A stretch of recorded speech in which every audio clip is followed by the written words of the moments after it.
आदाब, मैं फारूक सैयद। दोस्तों, बचपन में हमने एक कहानी सुनी थी। एक जालिम राजा की जान तोते में होती है। राजा को कोई भी तकलीफ पहुंचे उसे कोई तकलीफ नहीं होती थी, बल्कि उसे जान से मारने की साजिशें भी नाकाम हो जाती। मगर तोते को जरा भी तकलीफ पहुंचे तो राजा बेचैन हो जाता।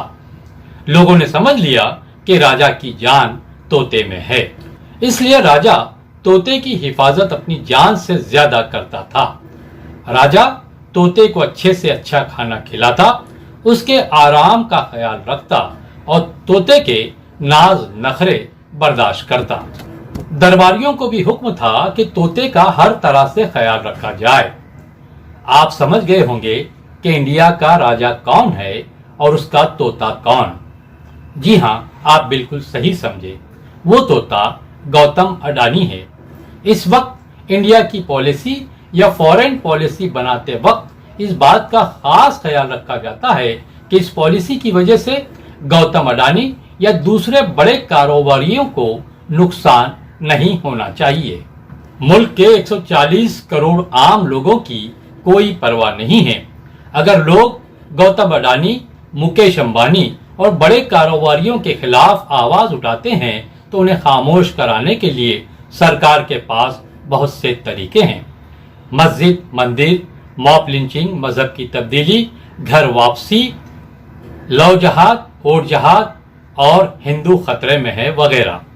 इन सब हथकंडों के बाद भी अडानी और अंबानी का नुकसान होता है तो लोगों के जेबों पर डाका डालकर दोनों के नुकसान की भरपाई की जाती है।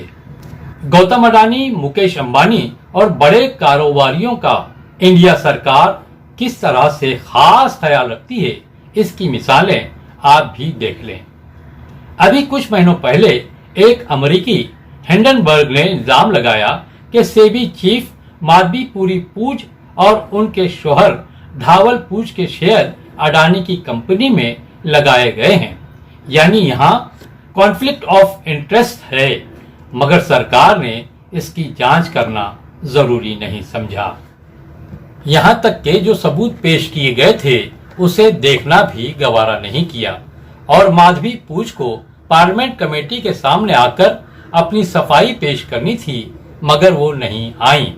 इसी तरह मेंबर पार्लियामेंट महुआ मोइत्रा ने उनके खिलाफ लोक अदालत में पहुंची तो उन्हें ये कहकर वापस कर दिया गया कि पहले सबूत पेश करो, बाद में कार्रवाई की जाएगी।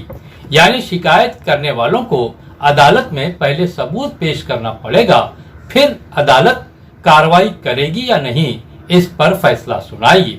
इसे इस तरह भी समझा जा सकता है, कातिल के खिलाफ सारे सबूत पेश करने पर ही एफआईआर दर्ज होगी। है ना मजे की बात। आपने देखा होगा कि जब भी प्राइम मिनिस्टर नरेंद्र मोदी किसी दूसरे मुल्क जाते हैं तो तोहफे में गौतम अडानी के लिए कोई न कोई प्रोजेक्ट लेकर आते हैं। खास तौर पर गरीब मुल्कों या अंडर डेवलप्ड कंट्रीज से नरेंद्र मोदी इंडिया से ज्यादा अडानी ग्रुप ऑफ कंपनीज के लिए प्रोजेक्ट्स लाते हैं। यानी नरेंद्र मोदी का गैर मुल्की दौरा अडानी के कारोबार का प्रेजेंटेशन या प्रमोशन होता है। इसके पीछे क्या राज है और क्या राज हो सकता है, इसकी तफसील में जाने की जरूरत नहीं है। 2015 में प्राइम मिनिस्टर नरेंद्र मोदी और बांग्लादेश की प्राइम मिनिस्टर शेख हसीना के दरमियान बिजली सप्लाई का एग्रीमेंट बना और एग्रीमेंट का ठेका अडानी को मिला। झारखंड के गोड्डा मुकाम पर बिजली प्लांट लगाया गया और इंटरनेशनल रेट से ज्यादा रेट में बांग्लादेश को बिजली बेची जाने लगी।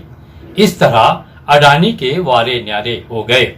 मगर बदकिस्मती से अगस्त 2024 में बांग्लादेश में तख्ता पलट हो गया और शेख हसीना को मुल्क छोड़कर भागना पड़ा।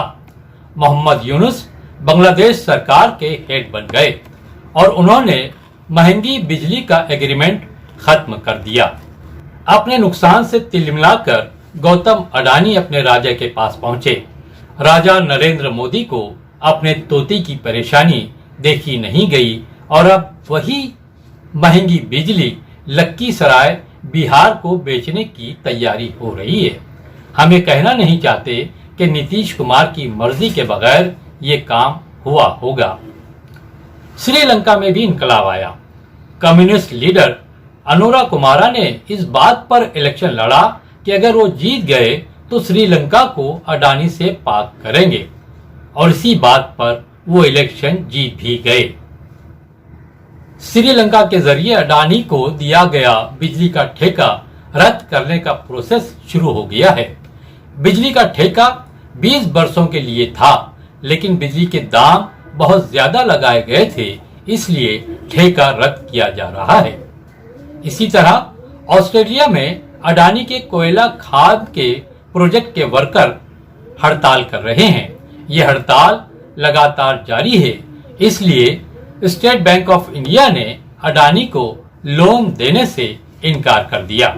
अभी अक्टूबर 2024 में केनिया हाईकोर्ट ने नैरोबी के एक एयरपोर्ट की मरम्मत और मेंटेनेंस का ठेका, जो कि 30 वर्षों के लिए अडानी को दिया गया था, रद्द कर दिया। इस प्रोजेक्ट पर अडानी ने $1.85 बिलियन का इन्वेस्टमेंट किया था। अडानी के खिलाफ केनिया हाईकोर्ट का फैसला एयरपोर्ट स्टाफ की हड़ताल वजह बना। आपको ये जानकर हैरत नहीं होगी कि अडानी के प्रोजेक्ट्स का बाइकॉट न सिर्फ इंडिया में बल्कि पूरी दुनिया में किया जा रहा है, और जो प्रोजेक्ट्स नरेंद्र मोदी ने दूसरे कंट्रीज से खास तौर पर अडानी के लिए लाए थे, सब एक के बाद एक खत्म होते जा रहे हैं। गौतम अडानी को नवाजने की और कितनी मिसालें पेश की जाएं।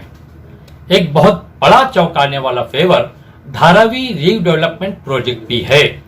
धारावी को रीडेवलप करने के लिए इंटरनेशनल लेवल पर ओपन टेंडर निकाला गया। बहुत सी मल्टीनेशनल कंपनियों ने टेंडर भरा। सबको टेंडर की कंडीशंस मंजूर थीं। जब टेंडर ओपन हुआ तो सबसे कम रेट की बुनियाद पर नवंबर 2022 में धारावी रीडेवलप करने का प्रोजेक्ट गौतम अडानी की कंपनी को मिला। यहाँ तक तो ठीक है। हैरत की बात यह है कि टेंडर मिलने के बाद अडानी ने बहुत सारे कंडीशंस को तब्दील करवाया। जैसे धारावी इस वक्त 300 एकड़ पर फैला हुआ है। इसे रीडेवलप करने के लिए ट्रांजिट कैंपों के लिए 450 एकड़ जमीन की जरूरत थी, लेकिन टेंडर हासिल करने के बाद अब अडानी ट्रांजिट कैंपों के लिए 1200 एकड़ जमीन का डिमांड कर रहे हैं। 1200 एकड़ का डिमांड जायज बताने के लिए जो लोग यानी लगभग 7 लाख लोग धारावी रीडेवलपमेंट प्रोजेक्ट में एलिजिबल नहीं हैं, उन्हें कहीं और बसाया जाएगा। इसलिए अगर 1200 एकड़ जमीन मिलती है तो इन अनएलिजिबल नाअहल अपात्र लोगों को भी यहीं पर बसाया जाएगा। इसके अलावा अडानी चाहते हैं कि धारावी की 300 एकड़ जमीन को रीडेवलप करने के बाद इसमें 10% कमर्शियल जमीन अडानी को दी जाए। टेंडर मिलने के बाद कंडीशंस में चेंजेस को अपोजिशन पार्टियां बहुत बड़ी साजिश बता रही हैं। उनका कहना है कि टेंडर फाइनल होने से पहले चेंजेस होते तो दूसरी कंपनियां भी अपने रेट्स को चेंज करती, या फिर टेंडर में चेंजेस होते तो अडानी की कंपनी का रेट भी बढ़ जाता। टेंडर में जो नई और सबसे खतरनाक कंडीशन चेंज की गई है वो ये कि धारावी रीडेवलपमेंट प्रोजेक्ट में सेंट्रल गवर्नमेंट, स्टेट गवर्नमेंट और म्यूनिसिपल कॉर्पोरेशन के तमाम डिपार्टमेंट्स बिला चूं चरा अडानी की मदद करेंगे। वो जिस चीज की डिमांड करेंगे, अगर कोई ऐतराज या ऑब्जेक्शन है तो 15 दिनों के अंदर ऑब्जेक्शन लेना होगा। अगर कोई डिपार्टमेंट 15 दिनों में कोई जवाब नहीं देता है तो ये मान लिया जाएगा कि उस डिपार्टमेंट को अडानी की डिमांड मंजूर है। अडानी के हर डिमांड को हाथ बांधकर मान लिया जा रहा है, बल्कि उनके हर डिमांड पर जो हुक्म मेरे आका कहकर अमल भी किया जा रहा है। आप लोगों को ये तो मालूम होगा कि धारावी रीडेवलपमेंट प्रोजेक्ट में 80% शेयर अडानी के हैं और 20% शेयर स्टेट गवर्नमेंट के। अडानी के लिए वन साइडेड फेवर को देखते हुए अपोजिशन पार्टियां ये भी कह रही हैं, नवाजिश पे नवाजिश हो रही है, यकीनन कोई साजिश हो रही है, मेरे कच्चे मकानों को बचाना, बहुत जोरों से बारिश हो रही है। दोस्तों, इस वक्त धारावी में जो छोटे और घरेलू कारोबार चल रहे हैं, उनसे लगभग 100 करोड़ रुपए सेंट्रल गवर्नमेंट के खजाने में जा रहे हैं। जितने दिनों तक रीडेवलपमेंट प्रोजेक्ट चलता रहेगा, उतने वर्षों तक साल में 100 करोड़ के हिसाब से सरकारी खजाने को नुकसान होने वाला है। एक सच्चाई ये भी है कि धारावी की लगभग 70% जगह मुंबई म्युनिसिपल कॉरपोरेशन की है, इसलिए कम से कम 5,000 करोड़ रुपए प्रीमियम के तौर पर मुंबई म्युनिसिपल कॉरपोरेशन को मिलने का डिमांड किया जा रहा है और ये उसका हक भी है। लेकिन इस डिमांड को भी बहुत जोरों से दबाया गया है। अडानी के लिए कदम कदम पर सेंट्रल गवर्नमेंट, खास तौर पर नरेंद्र मोदी के वन साइडेड फेवर की वजह से अपोजिशन पार्टियां अपनी हुकूमत बनने पर अडानी से प्रोजेक्ट वापस लेने की बात कर रही हैं।